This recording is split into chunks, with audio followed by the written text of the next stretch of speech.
بسم اللہ الرحمن الرحیم۔ السلام علیکم۔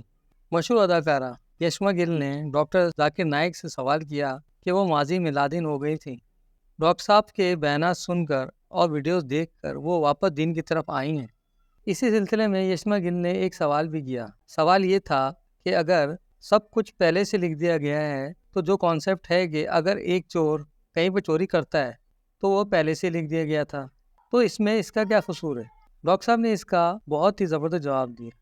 انہوں نے کہا یشما گل صاحبہ کا سوال تقدیر کے بارے میں ہے، یعنی ڈیسٹینی یا فری ول۔ اگر اللہ تعالیٰ نے میری تقدیر میں لکھا ہے کہ میں شراب پیوں گا اور میں شراب پیتا ہوں تو اس کا ذمہ دار کون ہوگا؟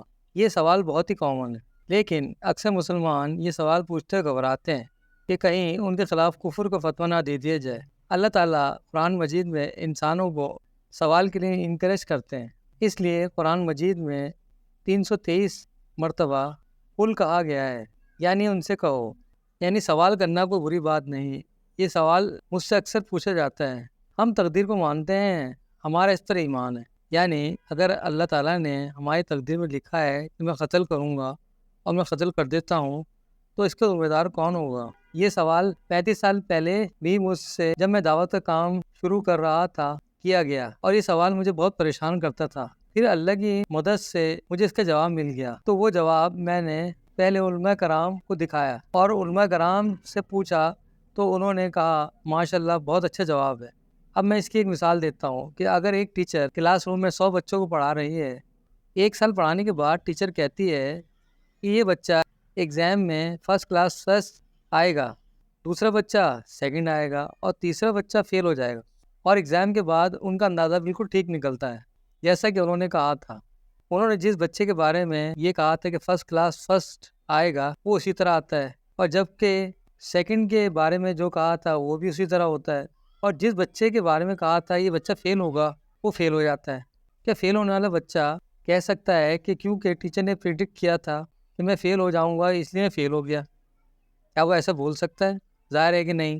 جبکہ ٹیچر دیکھتی تھیں کہ پہلا بچہ ذہین ہے، وقت پر ہوم ورک کرتا ہے، دوسرا بچہ ایوریج ہے، اور تیسرا بچہ ہر وقت کھیلتا رہتا ہے، کلاس میں بھی نہیں آتا، فلمیں وغیرہ دیکھتا ہے، تو ٹیچر نے یہ سب دیکھ کر پریڈکٹ کیا تھا۔ ٹیچر تو بہرحال ایک انسان ہے، وہ اندازہ ہی لگا سکتے ہیں، لیکن اللہ تعالیٰ کے پاس تو علم غیب ہے۔ اللہ تعالیٰ کو پہلے ہی سے معلوم ہے کہ آپ اپنی چوائس سے کیا فیصلہ کرنے والے ہیں۔ مثال کے طور پر ایک شخص ہے، وہ ایک چوراہے پر آتا ہے، وہ 4 سڑکوں کو چن سکتا ہے، سڑک نمبر 1، سڑک نمبر 2، سڑک نمبر 3، سڑک نمبر 4، لیکن وہ سڑک نمبر 2 چنتا ہے۔ چوائس کس کی؟ انسان کی۔